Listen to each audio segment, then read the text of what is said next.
Bueno, buenas noches. Realmente es un placer tener la oportunidad de conversar con tanta gente que sé que las conozco y con tantas personas que quieren realmente mejorar como padre.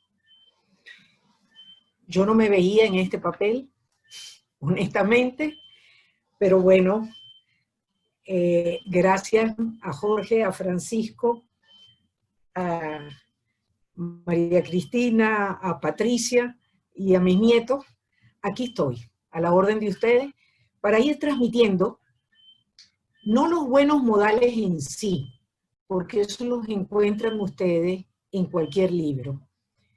Lo que yo quiero compartir con ustedes esta noche es puntos básicos que dentro del proceso educativo que realizamos los padres,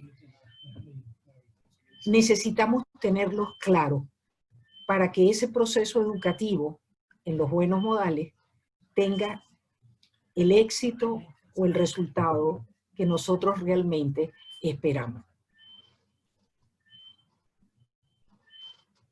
Lo que he escrito quizás resulte un poquito largo.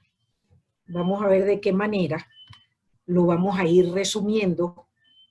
Lo que sí quiero es que las ideas les queden claras. Voy a empezar con una breve explicación de la realidad que estamos viviendo, porque no puedo eximirme de eso. Estamos viviendo una situación de desamparo. Millones de hombres, mujeres sin recursos económicos, sin comida, sin medicina, sin trabajo, sin servicios adecuados de electricidad, agua, transporte, gas doméstico y combustible. A esto se nos ha sumado la pandemia. Podemos afirmar realmente que nuestro pueblo, todo, sin distinción, está inmerso en una cadena de calamidades. Sin embargo, el hombre tiende a la felicidad y a la alegría. Y de esto no nos podemos olvidar. Y más el venezolano, que de una manera muy particular, todo lo lleva a chiste y a broma. Por eso vengo esta noche a invitarles a que reafirmen lo que muchos han descubierto en esta pandemia, que en medio de esa cadena de calamidades contamos con un bien que es fuente de alegría. Y ese bien es la familia, la que cada uno de nosotros ha fundado. Aunque hoy muchas diseminadas por el mundo, pero que gracias a la tecnología siguen unidas con la esperanza de un pronto reencuentro. Yo puedo afirmar que la familia venezolana, muy particular, pero que aún existe, es una familia de comunidad de vida y de amor. Es luminosa y alegre. Y durante estos 20 años de calamidades, aunque nos han golpeado mucho, sigue con su visión clara, que es en ella donde se forman a la persona guiada por los padres, primeros y únicos responsables de la educación de sus hijos. Nos toca, por lo tanto, en estos momentos, ocuparnos y defender que es en ella donde se están formando los ciudadanos virtuosos responsables del cambio hacia una Venezuela libre y democrática. En estos 20 años, también, hemos ido enseñando en el mundo una actitud, la actitud de ser feliz. Personas de otros países, nos ha tocado viajar a Suecia y a Canadá, y no entienden cómo somos felices. Y somos felices los venezolanos por 5 cosas que las quiero resaltar esta noche para que no las olvidemos y le saquemos punta. Lo primero es que disfrutamos de las cosas sencillas y cotidianas. de una conversación, del descanso, del trabajo, de la naturaleza, de la amistad. Otra característica que nos hace felices: mostramos un sentido positivo ante las personas y los acontecimientos. Y esto es lo opuesto a la visión negativa de la vida, que conduce a la inquietud y el desasosiego. Se trata de descubrir lo positivo que siempre hay en las personas y situaciones en las que nos encontramos. Y aprovechamos los errores para aprender. Somos los venezolanos unas personas, una familia, que aceptamos las propias posibilidades y limitaciones. Y si no, que lo veamos estos días con las colas en las gasolinas, desde la 1 de la madrugada, las personas haciendo cola. Vivir con alegría lo que tenemos, sin renunciar a mejorar, pero sin centrarnos casi exclusivamente en lo que nos falta. Cuarta característica: hacer de nuestras ocupaciones habituales una fuente de alegría. Nuestro trabajo, sea el que sea, es la expresión de nuestra capacidad y nuestra aportación a la sociedad en que vivimos. Por lo tanto, es una fuente de satisfacción y alegría muy importante. Y por último, pasarlo bien en familia. Crear oportunidades de pasarlo bien, y de pasarlo bien todos juntos, haciendo comidas especiales, excursiones, juegos, ver una película en casa con cotufas y refrescos. No se trata de hacer cosas muy especiales. Lo que se trata es de hacer especial el estar juntos. Pero resulta que esta actitud nuestra de ser felices, esta cuarentena le ha movido el piso. A muchas familias les está resultando difícil una convivencia armoniosa. Un saber estar feliz ante el obligado cambio de rutina. El coronavirus nos obligó a quedarnos en casa. Y en casa hemos descubierto otro virus que afecta aún más a la familia. Una desorientación de algunos de sus miembros que no aciertan a encontrar un verdadero sentido a su existencia y sus proyectos. Modales no tan buenos cuando la convivencia es de 24 horas. Un virus que existía, pero que la familia no le hizo resistencia. Y no le hizo resistencia por la escasez de defensas, falta de tiempo, verdadero amor y conocimiento. Nos ha sorprendido a todos adormecidos. Precisamente se trataba de eso, de que el propio afectado asimilara el virus sin percatarse de su contagio. Nos han sorprendido padres e hijos que se han contagiado con el virus del relativismo, de la subjetividad y de la pasividad. Relativismo, subjetividad, pasividad. Es un proceso lento, pero progresivo. Yo diría que diabólicamente eficaz, de deformación de las conciencias y al que no se le ha dado importancia. Es tan sutil que la mayoría de las veces nos sorprende. Así, en esta pandemia, descubrimos en nuestra propia familia unos síntomas espectacularmente alarmantes que de manera súbita se han puesto de pie. Intolerancia, malas caras, poca disposición a ayudar, quejas, mal humor, aburrimiento, poca paciencia, defender lo mío. Actitudes que el Papa Francisco lo resume en 3 elementos que impiden a la persona entregarse a los demás Y es lo que hemos tenido que hacer en estos días en pandemia. Entregarnos los unos a los otros, conviviendo las 24 horas del día y entregarnos a los vecinos. Y él lo resume en estos 3 elementos. Narcisismo, idolatría de sí mismo, buscar el propio beneficio. Victimismo, siempre quejándonos de los demás. Nadie me entiende, nadie me ayuda. Y pesimismo, todo está mal.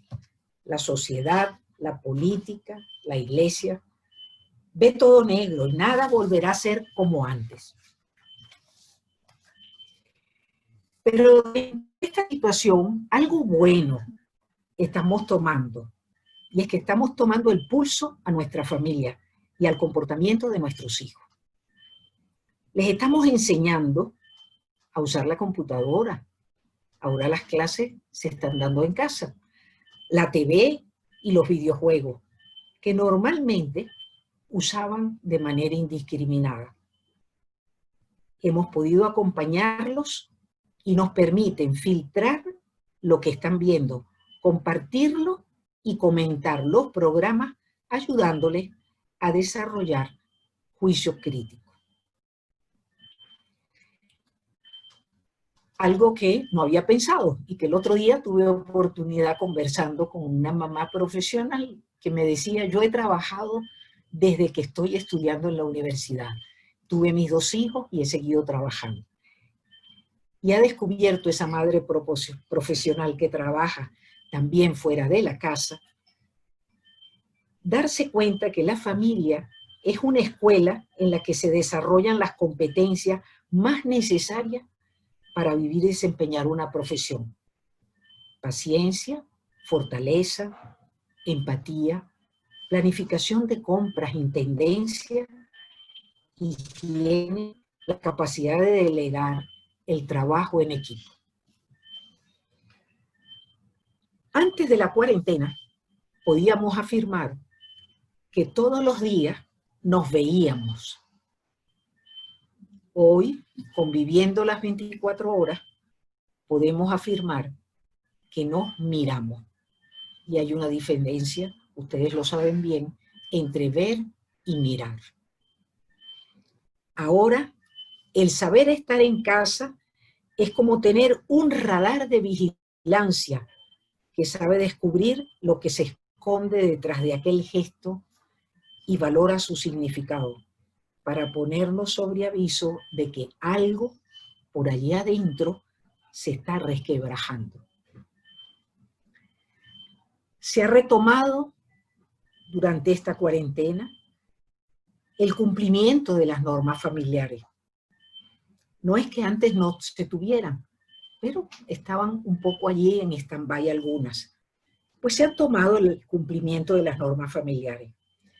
Los hijos que no hacían más que estudiar han empezado a tener encargos, a poner la mesa, botar la basura, ayudar al hermano en su tarea. Se está recordando lo valioso de una sobremesa. Me decía el otro día un nieto, abuela, lo estamos pasando muy bien. Antes nos parábamos rápido al terminar de comer. Ahora, como no podemos salir, nos quedamos en casa después de comer un buen rato y hacemos la sobremesa. Ayudar al hermanito a su tarea, lo valioso de la sobremesa, la educación del autocontrol, jugar con nuestros hijos. En definitiva, el tener un plan de vida familiar. Pero la pandemia va a pasar. Y todas las cosas buenas que estamos aprendiendo en estos días de convivencia, cómo mantener eso bueno retomado y superar las debilidades descubiertas, educando los buenos modales en la familia. Esta es una de las vías. Teniendo claro los buenos modales que tenemos que fortalecer. Poniendo dedicación y empeño. Paciencia y alegría. Y esto me lo han oído muchas veces, algunos quizás de los que me están escuchando. De que tenemos que tener dedicación y empeño. Paciencia y alegría. queriendo lo que vemos bueno, aunque implique sacrificio de nuestra parte, teniendo en los ojos la luz de la verdad, procurando formarnos en lo que no conocemos, porque sin luz es imposible ver nada. Quiero esta noche invitarles a considerar 4 ideas que han sido claves en el proceso educativo de alguna familia y que han favorecido la educación en esa familia de los buenos modales. Y esas 4 ideas son importantes y quisiera que las recordaran. La primera, lo más importante en la educación se cuece en el interior de las personas. Acuérdense, los que me han oído hablar de personas, que la persona es una unidad indivisible formada por una parte física del cuerpo y una parte espiritual. Esa parte espiritual no la podemos olvidar. No tiene que ver nada con religión, es el alma, la tenemos, ¿no? Con sus 2 potencias, inteligencia y voluntad. Entonces, lo más importante en la educación se cuece en el interior de las personas. En el mundo interior es donde residen los pensamientos, los motivos, las valoraciones de lo que perciben los sentidos, las intenciones, el mérito o la culpa moral. Lamentablemente, en nuestra sociedad, las familias poco a poco le han ido dando una importancia exagerada de mi parte a la instrucción, a los deportes, a los idiomas. No puede ser esto lo más importante en el día a día de nuestro educar. Ojo, aunque son necesarias. Segunda idea, cada hijo, cada persona guarda en su interior un cofre lleno de insondables riquezas, actuales o potenciales. Y lo más valioso de nuestra actuación como educadores no es estarlo llevando a la clase de fútbol, de karate, de inglés, de música, etcétera, etcétera. Eso es importante. Pero lo más importante es ayudarles a ser conscientes de su propia valía como persona. De esta forma estarán en condiciones de lograr el desarrollo de todas las cualidades y virtudes que deseamos que tengan. Hay que llegarle a ese cofre que está lleno de insondables riquezas y que ellos tienen que reconocer la valía de esas riquezas. Pero esto exige tiempo, esto exige saber estar con los hijos. Y suelo decir que es la única materia que no aprendemos en la universidad, en cualquiera de las carreras. Saber estar con los hijos, con los amigos, saber estar. Tercera idea, para ayudar a las personas hay que entender a las personas. Esto es importante. Para ayudar a las personas hay que entender de personas, hay que entender de personas. Y no podemos entender de personas si no sabemos lo que es una persona. Y ya ustedes han escuchado, algunos de los que han oído a Jorge y a Francisco acá por este medio, de que somos personas educando personas. A veces tratamos mejor al vecino que al hijo. No basta con querer, hay que saber. Cuarta idea, aunque estemos siempre en contacto con los hijos, no significa necesariamente comprenderles. Saber establecer relaciones armónicas con ellos y mucho menos ayudar a que se conviertan en mejores personas. O sea que el rozarlos a veces no basta. Hay que pensar, hay que estudiar y adquirir experiencia. Hay que ser capaz de ver las cosas desde otro punto de vista diferente al mío. No educar como me educaron, porque hoy es diferente Y en esto Fernando Corominas, el autor del programa nuestro del PEF, lo explica muy bien en su libro Educar Hoy, de que educar hoy es diferente. Y esta es la razón de que hoy exista el Instituto Panamericano de Estudios de Familia en Venezuela. Porque un grupo de padres, hace 20 y pico de años, vieron la necesidad de pensar, estudiar y adquirir experiencia para ser buenos padres. Y última idea que quiero que no olviden. No hay ninguna garantía de que los análisis que yo hago son necesariamente correctos. Yo enfoco los asuntos desde mi óptica. Mi visión está fuertemente influida por mi manera de ser y en concreto por mis defectos, que por descontado tengo. Estos 5 puntos los padres no podemos olvidarlos a la hora de educar, a la hora de formar personas dentro de esa comunidad maravillosa que es la familia. Por lo tanto, si no limpio el objetivo de la cámara, todo lo que filme saldrá borroso. Pero ¿por qué este hijo me salió así? Porque filmaste con el lente borroso. Para ayudar a nuestros hijos necesitamos conseguir que nos dé la llave de su cofre interior. Esto es importante. Para ayudar a nuestros hijos necesitamos conseguir que nos dé la llave de su cofre interior. Por lo tanto, tenemos no verlo, sino mirarlo. Conversar. Crear espacios sabiendo estar con él. Lograr tener esa llave exige saber estar con cada uno de ellos y procurar una convivencia armoniosa que depende en gran parte del trato. Trato que se puede resumir en 3 palabras. Puedo. Gracias. Perdona.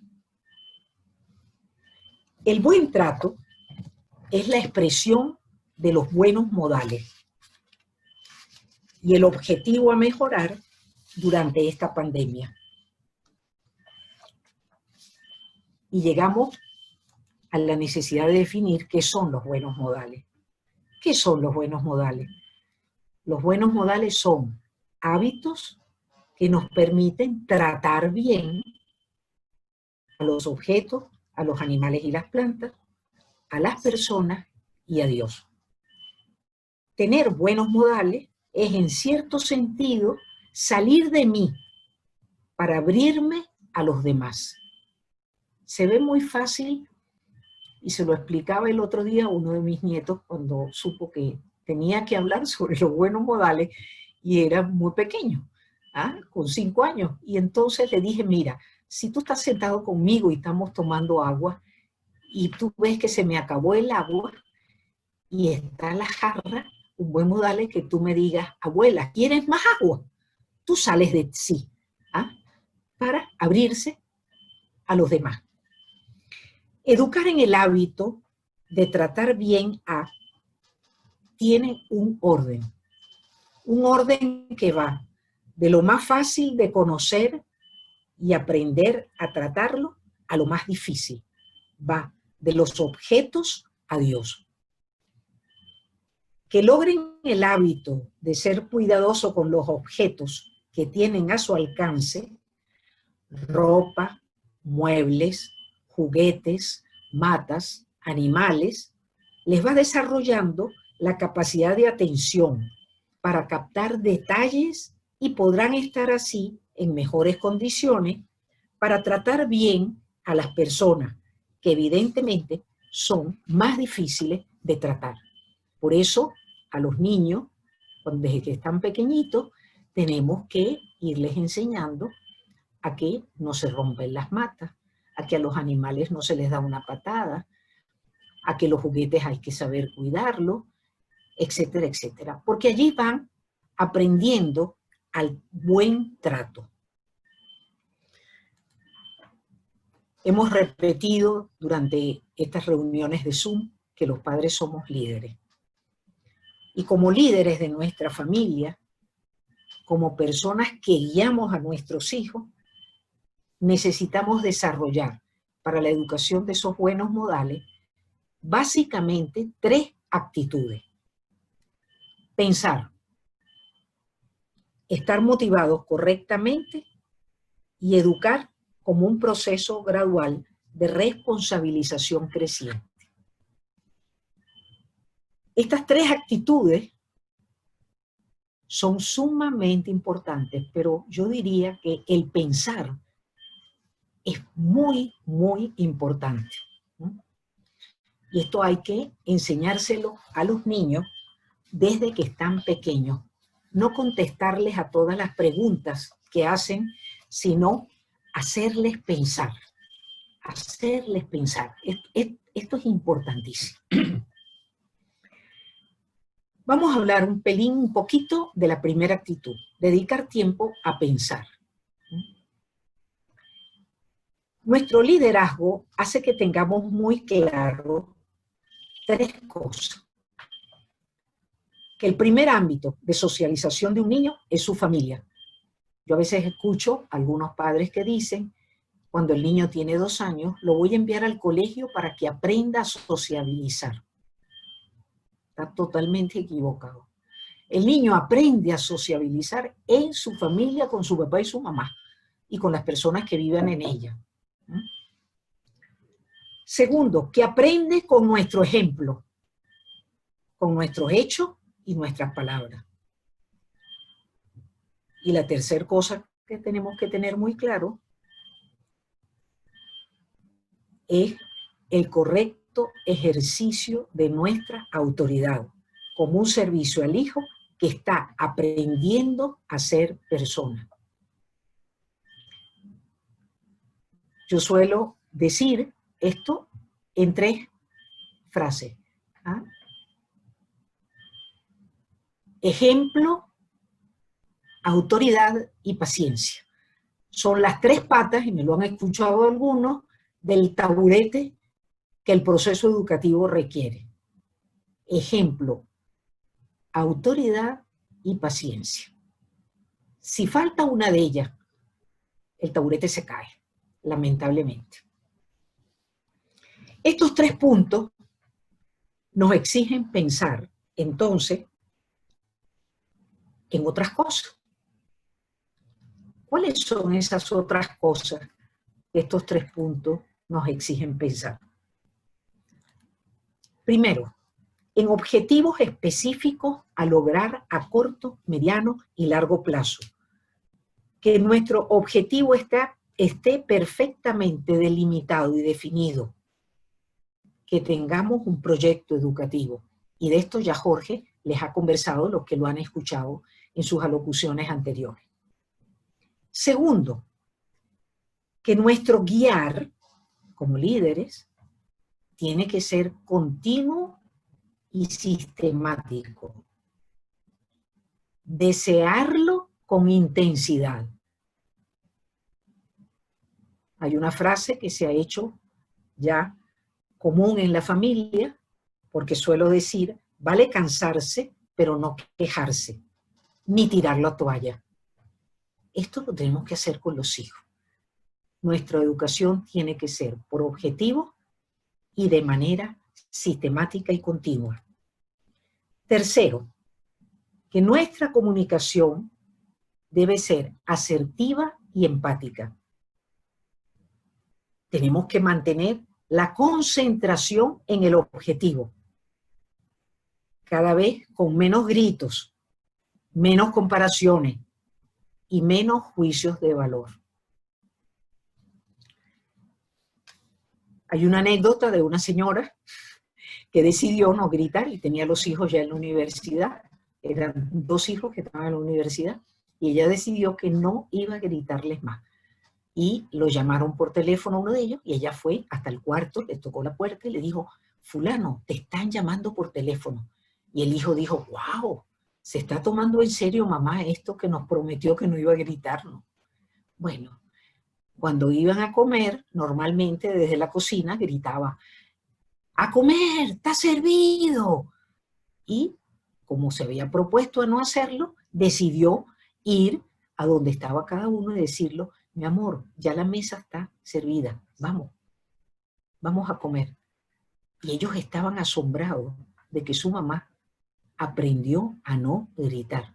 Y esto les dio a ellos pie a que cuando estaban en la mesa no se paraban volando porque la mamá empezaba, no, no te vas a ir, recoge el plato, y acuérdate, tienes que fregar, y empezaba a gritarles a todos.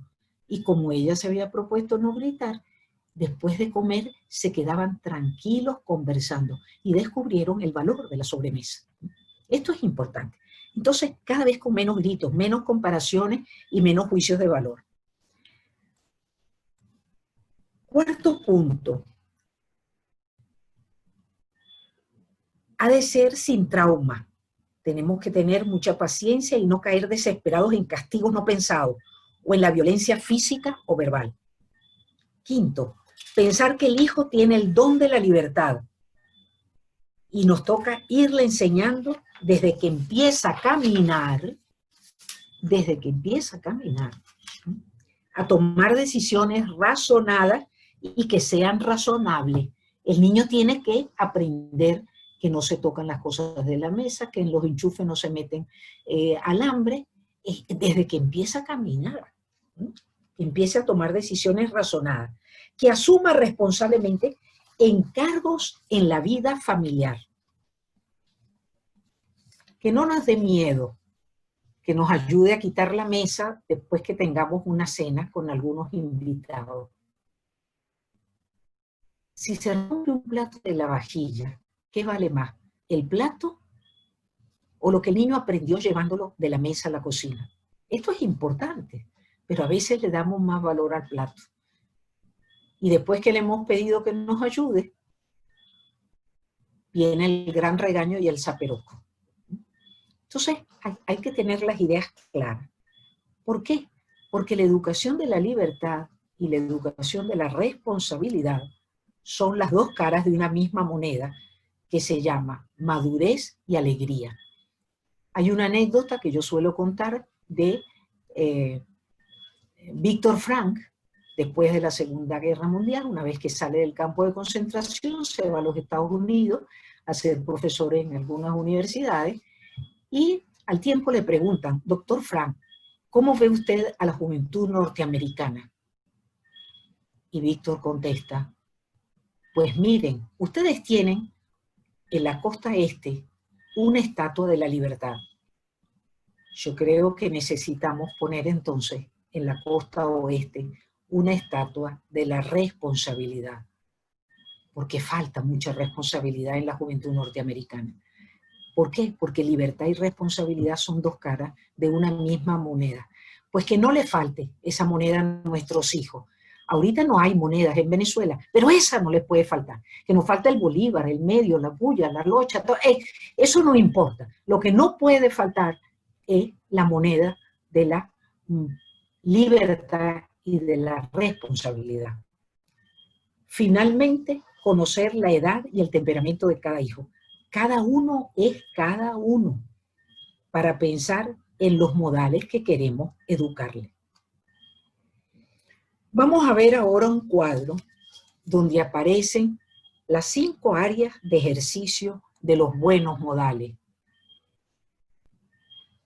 Personal, aseo, habitación, pertenencia, familiar, con los padres, con los hermanos, con otros en el hogar, abuelos, tíos, empleadas, social, en el colegio, con los amigos, con los vecinos, ambiental, en la mesa, en las visitas, en lugares públicos. Me contaba una hija que conocía a una persona experta en modales, en dar clases de buenos modales, y que le contaba a ella la cantidad de negocios que se perdían en un almuerzo, porque en ese almuerzo era donde se iba a hacer el contrato, pero por malos modales se perdía, por malos modales del cliente.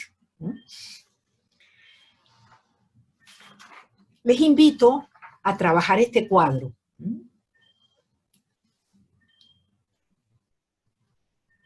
Y una de las cosas importantes es que no pongan en ese cuadro, sino a corto plazo, más de 2 objetivos, de 2 modales que quieran fortalecer en esta pandemia. 2 buenos modales a lograr o reforzar en 3 semanas. Pero algo importante, investiguen sobre la virtud que está detrás de esos buenos modales. Una vez que hayamos escrito los modales a lograr en el área correspondiente, como líderes que queremos lograr el objetivo propuesto, debemos entonces trabajar en la educación de la virtud que está detrás de esos buenos modales que queremos enseñar. ¿Por qué? Porque los buenos modales son la conducta externa de la virtud. Es su manifestación. Vamos a poner algún ejemplo. Queremos que nuestro hijo nos trate bien. Miren, yo estoy asombrada de consultas de padres con niños de 2 años que se quejan que el niño de 2 años no los trata bien. Esto es grave, muy grave. Queremos que nuestros hijos entonces nos traten bien. Un ejemplo. Si queremos que nuestro hijo nos trate bien, previamente nosotros tenemos que conocer, estudiar lo que es la virtud del respeto para poder enseñarlo. David Isaac, uno de los autores favoritos del PEF, porque tiene un libro muy bueno, que al final se los vamos a recomendar, tiene descritas muchísimas virtudes. Y es necesario que conozcamos la virtud que respalda al modal que queremos enseñar. Por ejemplo, él dice con respecto al respeto: actúa o deja de actuar procurando no perjudicar ni dejarse de beneficiarse a sí mismo ni a los demás, de acuerdo con sus derechos, con su condición y con su circunstancia. Esta definición la vamos a ver claro en el ejemplo que a continuación les voy a dar. ¿Por qué tenemos que conocer esta definición de lo que es el respeto?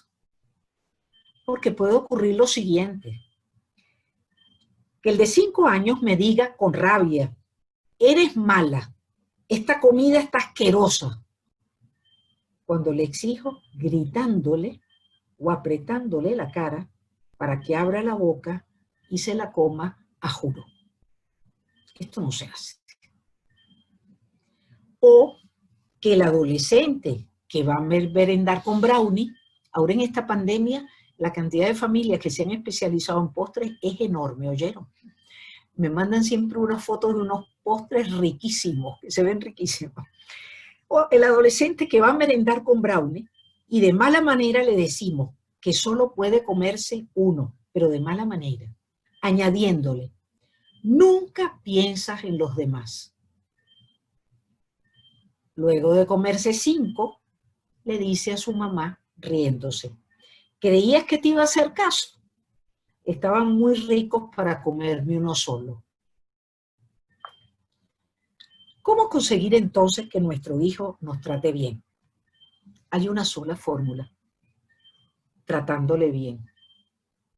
Tratándole bien como persona, sin gritarle, sin apretarle la cara para que coma juro, sin etiquetarlo.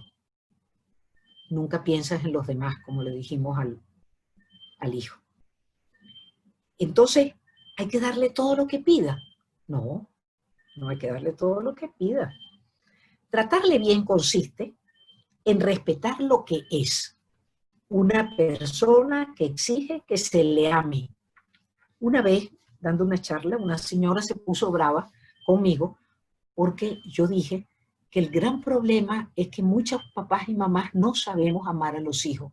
Esta señora se paró como un resorte y me dijo: ¿por qué usted dice que yo no amo a mis hijos? Le dijo: bueno, no he dicho que usted, dije en general, muchas veces no amamos a los hijos. Es decir, el hijo tiene que recibir mucho afecto y que se le ayude a que él pueda ir conquistando, y aquí es donde está el amar bien, que él pueda ir conquistando poco a poco su libertad a base de avanzar en su autodominio. Yo no amo al hijo cuando se tira al piso, como he presenciado en el automercado.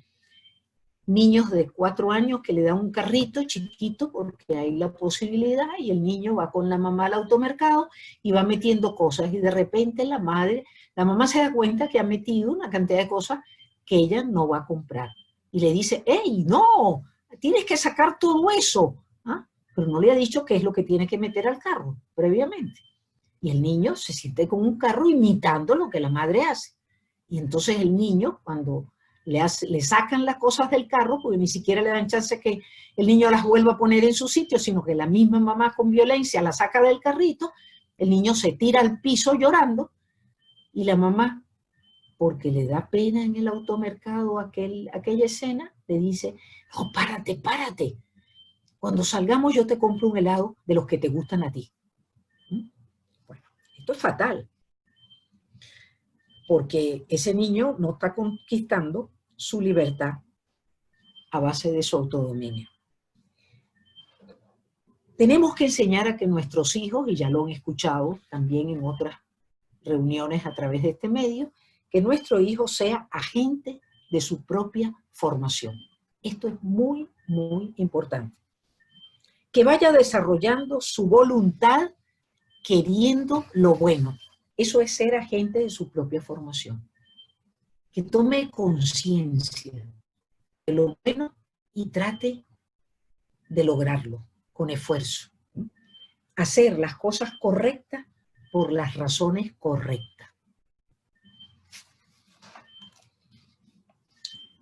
Segunda actitud. La primera, pensar. La segunda ahora es la motivación. La motivación es lo que los mueve a actuar. Nuestra actitud de fondo al educar. ¿Qué nos mueve a nosotros cuando educamos a los hijos como padres? Es importante que tengamos claros los motivos por los cuales queremos que nuestros hijos tengan buenos modales. Y para eso yo les invito a que nos preguntemos, ¿corrijo a mis hijos porque me molestan, porque me dejan mal o porque deseo su bien? Pensemos en estas 3 preguntas en situaciones concretas de la vida familiar.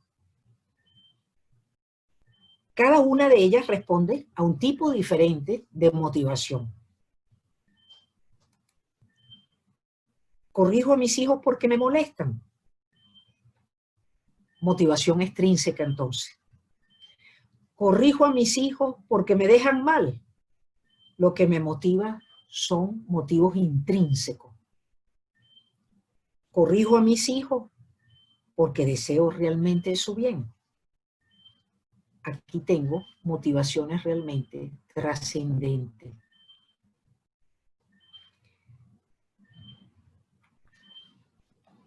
Yo no sé si todos saben lo que es la trascendencia. Yo solía explicársela en mi familia a mis hijos con una cruz, 2 palos, uno horizontal y uno vertical. Les decía, la trascendencia es salir de uno mismo. Muchas personas no salen de uno mismo porque se quedan en la parte central en donde se unen los 2 palos, el horizontal con el vertical. Ahí se quedan pegados. Y lo que tenemos es que avanzar hacia arriba o hacia los costados. Si avanzamos hacia arriba, nos damos a Dios o al ser que cada quien considere superior. Si avanzamos hacia los costados, avanzamos hacia las personas que tenemos cerca. Y avanzamos dando ¿qué? Dando amor. Es amar en vertical y amar en horizontal. Eso es la trascendencia. Amar en horizontal y amar en vertical.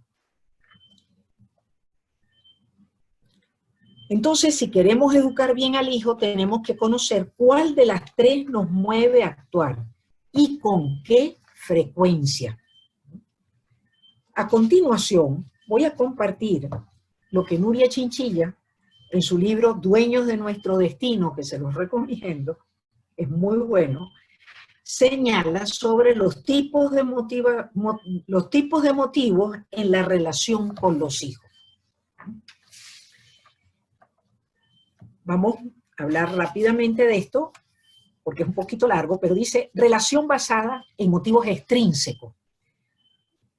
Los deseo tan solo por las alegrías que me van a dar. Lo que quiero es que me quieran y que me den besos. Quiero tener prestigio delante de ellos. Les doy lo que quieren. Hay quienes piensan, con tal de que mi hijo sea feliz, mientras no me moleste, que haga lo que le dé la gana. Todos lo hacen. Pero una cosa son los deseos y otro lo que necesita el niño. Lo que necesita el niño para su desarrollo. Bajo el pretexto de no traumatizar y de que no es para tanto, al niño no se le corrige ni se le estimula a que saque lo mejor de sí mismo. Y esto es impresionante porque esto se da con frecuencia. No corregir al niño. Darle lo que quiere es no permitirle que desarrolle su voluntad. Es ayudarle a cavar su propia tumba. Una persona sin voluntad es una persona que no avanza en la vida.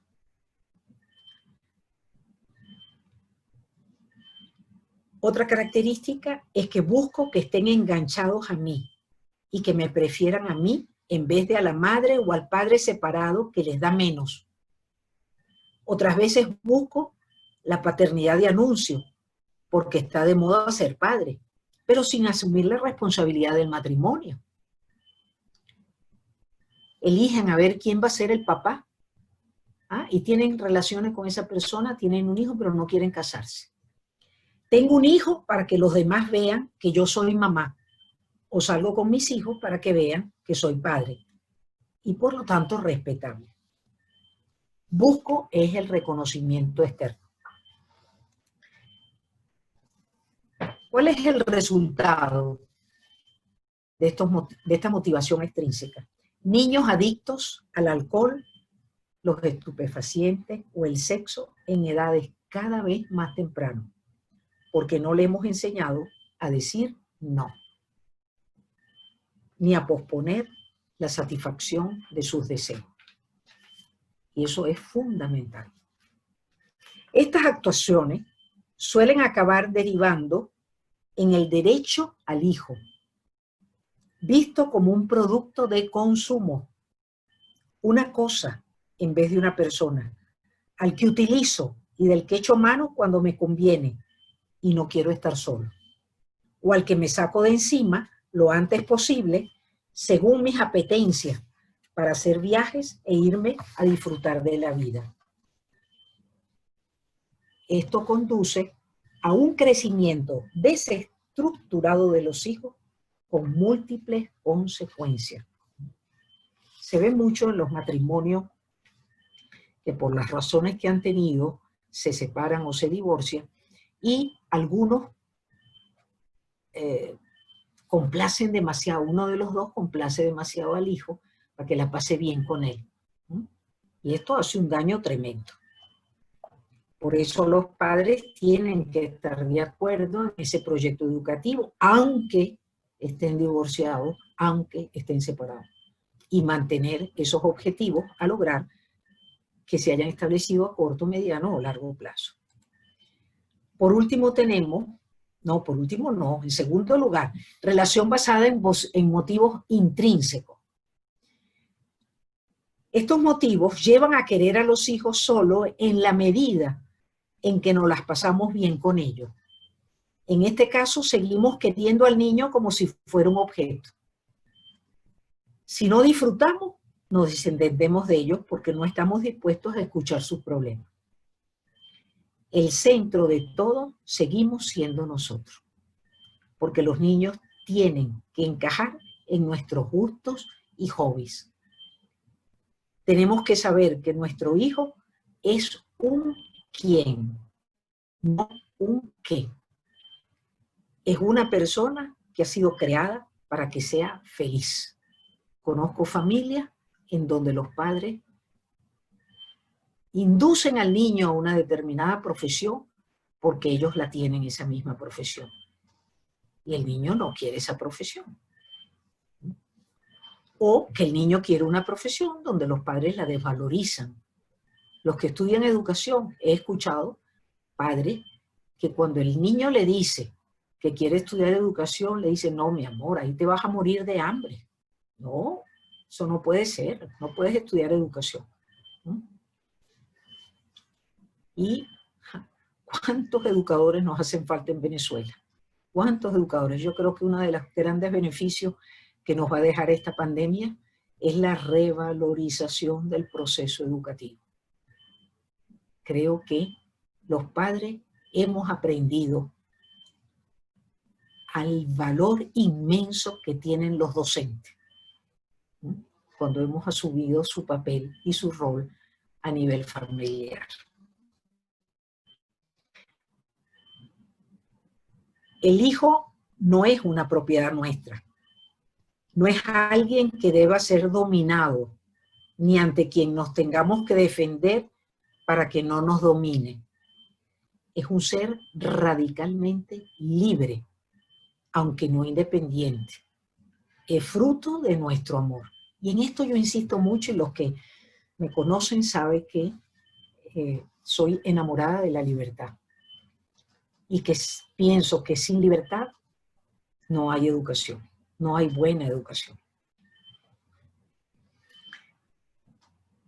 Ahora sí llegamos al a la tercera relación, basada en motivos trascendentes. En esta relación, basada en motivos trascendentes, lo que nos mueve en la relación con nuestros hijos es que sean felices. Para eso nacimos, para eso tenemos a los hijos, que sean felices. Y procuramos actuar por su propio bien. Pensemos, yo les invito a pensar un poquito la cantidad de actuaciones nuestras como padres, no por el bien del hijo, sino por quedar bien nosotros. Las tareas, por ejemplo. ¿Ah? Esto es impresionante. Yo recuerdo que en una oportunidad uno de mis hijos pasó muchas horas haciendo unas láminas. Y al día siguiente se les olvidaron las láminas que tenía que llevar a su presentación y las dejó en la casa. Y me llamó y me dijo, mamá, se me quedaron las láminas. Yo sé que tú no las vas a traer, pero de todas maneras hice el intento. No había celular en aquella época, pidió el teléfono prestado en el colegio. Le dije, mi amor, lo lamento por ti, pero sí, tu responsabilidad era tener las láminas. Ahora sufre las consecuencias. Es que no se puede salir corriendo para suplirla. Era un olvido, sí, se le olvidó, pero hay que ayudar a asumir las consecuencias.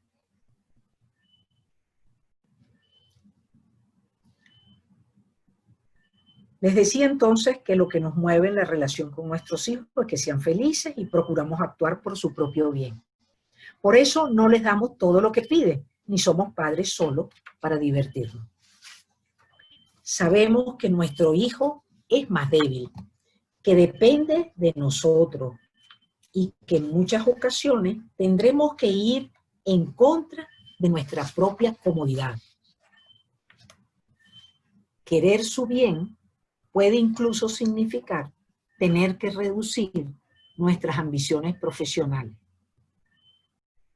Evidentemente que además disfrutamos con ellos y que nos sentimos contentos cuando alguien nos ve justo. Y estamos felices y experimentamos un sano orgullo, pero no son esos los motivos principales para actuar, sino son solo una consecuencia. Y llegamos a la tercera y última actitud: educar como proceso gradual de responsabilización creciente. Esta actitud es importantísima. ¿Por qué es importantísima? Porque responde a un plan. a un proyecto pensando sobre la base de los valores que tenga la familia, pensado sobre la base de esos valores. Cada familia tiene sus valores y cada familia hace su plan.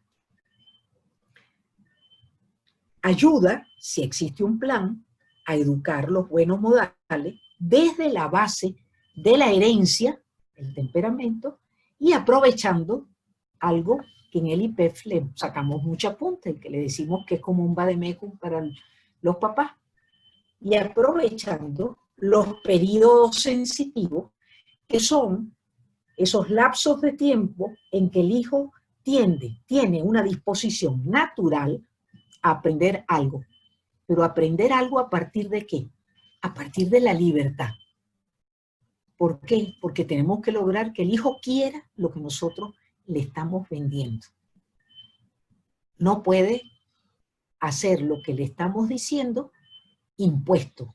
No. Tenemos que lograr que él quiera lo que nosotros queremos. Esto es importante, porque si no, el hijo no está haciendo la cosa con libertad. Decíamos, hace un rato, les decía, una frase que dice mucho Jorge. ¿Cuál es, Jorge? A mí se me olvidó ya. Lo que tú dices cuando el paño, si el paño hay que ponerlo en la pañera. Hacer las cosas correctas por las razones correctas. Exacto. Hacer las cosas correctas por las razones correctas. Si el hijo guinda el paño porque le vamos a armar un zaperoco, está haciendo lo correcto, está guindando el paño, pero no lo está haciendo por las razones correctas. ¿Cuál es la razón correcta? Que él entienda que eso es bueno, bueno para él, porque lo hace mejor persona.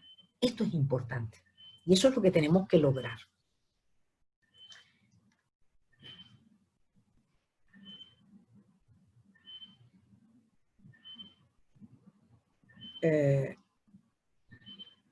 Si tenemos ese proyecto, ese proceso gradual de responsabilización creciente, nuestro hijo va aprendiendo a construir el propio destino con la ayuda de sus padres, que es más necesaria, por supuesto, en los primeros años. Educar como proceso gradual de responsabilización creciente, y esto lo explica muy bien María Teresa Aldrete en su libro Para Educar Mejor, que es el que usamos como base en nuestros cursos para padres, ¿no? Educar como proceso gradual de responsabilización creciente le exige al padre tener un proyecto educativo con objetivos educativos a lograr, tomando en cuenta el periodo sensitivo en que se encuentra el hijo desde que nace hasta los 18 o 20 años. En su libro Para Educar Mejor, María Teresa Aldrete señala 4 bloques de periodos sensitivos: el vital, el afectivo,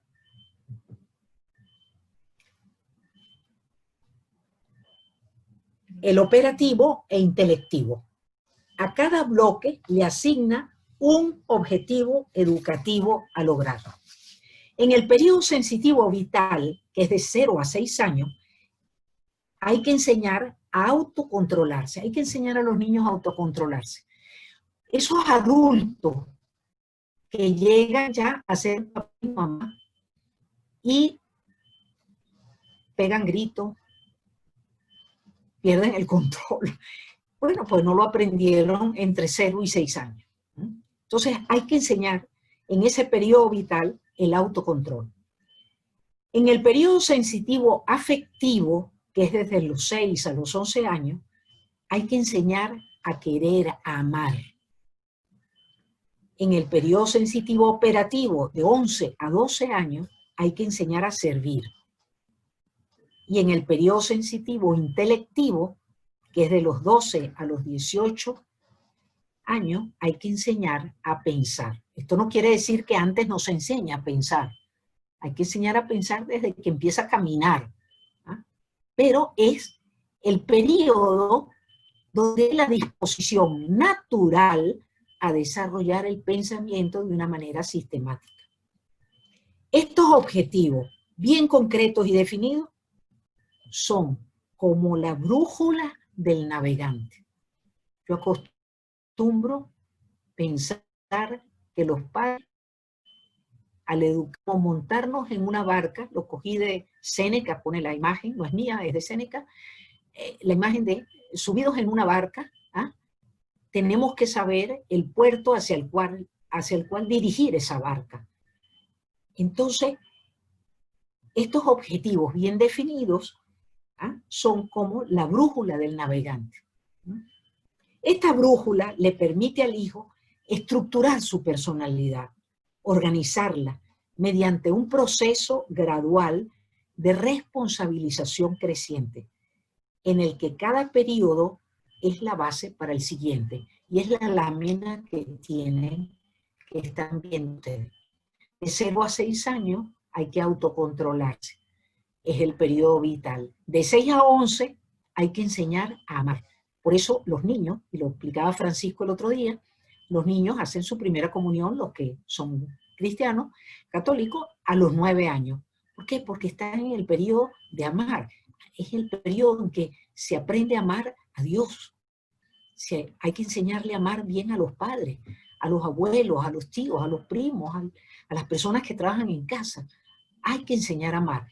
Y eso se hace a los 11 años, de 6 a 11 años. Luego está el periodo de 11 a 12 años, enseñarle a servir. Terminando, entre los 12 y los 18, enseñar a pensar. Este es el proceso de responsabilización creciente. Esta brújula permite al hijo que estructure su personalidad y organizarla mediante este proceso, en el que cada periodo es la base para el siguiente.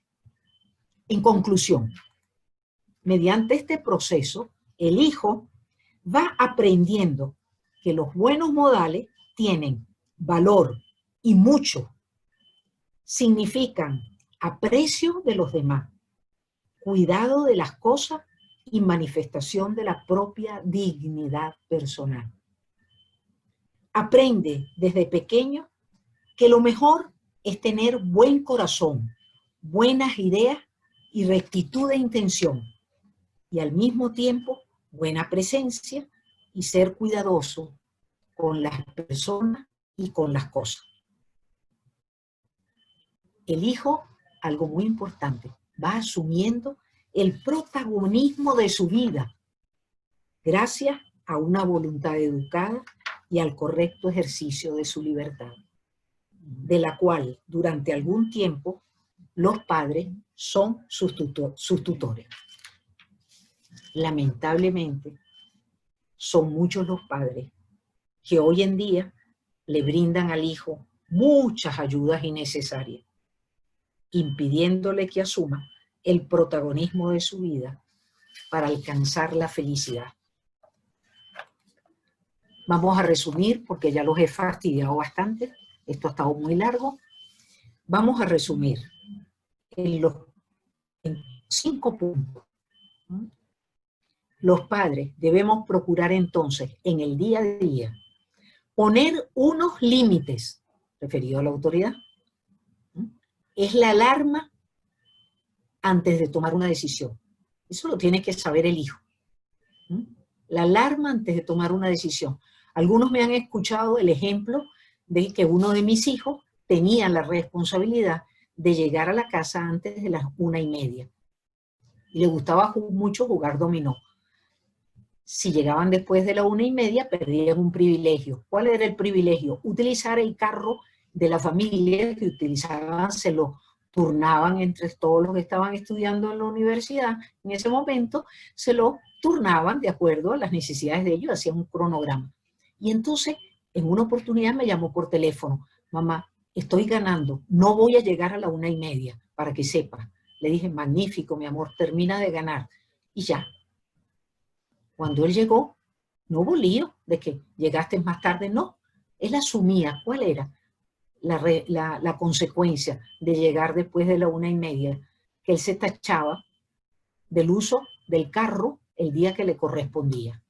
Y no había ningún problema. Aceptábamos el uso de el asumir la responsabilidad. Hay que poner entonces unos límites que es la alarma antes de tomar una decisión. Segundo, ser claros. Exponer lo que nos molesta en lugar de etiquetar el carácter del hijo. Tercero, describir lo que ocurre, en lugar de echarle la culpa a los hijos. Cuarto, invitar a los niños a contribuir para resolver las dificultades. Por ejemplo, ¿qué crees que podríamos hacer para que tu cuarto estuviera limpio? Preguntarle al hijo. Y no decirle, como no limpies tu cuarto, seguirás castigado todo el tiempo que haga falta. Eso no es educativo. Quinto, no hacerle las cosas, aunque nos resulte más cómodo y fácil. No hacerle las cosas. Los hijos aprenderán que tener buenos modales es salir de sí, para abrirse a los demás y que lo puede hacer, porque su libertad le hace capaz de elegir el bien y su responsabilidad de poner en práctica esas decisiones y de cumplir con los propios deberes lo mejor posible, con autonomía y con iniciativa. Bueno, muchísimas gracias y ahora los voy a dejar descansar. Antes de terminar, no se me vaya a olvidar, tenemos una lámina donde hemos puesto la carátula de los libros que recomendamos para el estudio de los buenos modales. Están los buenos modales de tus hijos pequeños y los buenos modales de tus hijos mayores, de Calderón. Está el libro Para Educar Mejor, de María Teresa Aldrete. Está el libro de La Educación de las Virtudes Humanas, que se los recomiendo. Eso hay que tenerlo como libro de cabecera, porque muchas veces exigimos virtudes que no sabemos qué significan. Y el libro de Nuria Chinchilla, Los Dueños de Nuestro Destino. Todo esto se consigue por internet ya hoy en día. Bueno, muchísimas gracias. He estado sumamente contenta de poder transmitir durante este tiempo lo que ya ustedes me han oído decirles muchas veces, pero bueno, querían Jorge y Francisco que lo hiciera a través de este medio del Zoom, que ya se está poniendo de moda, y bueno, accedí a hacerlo.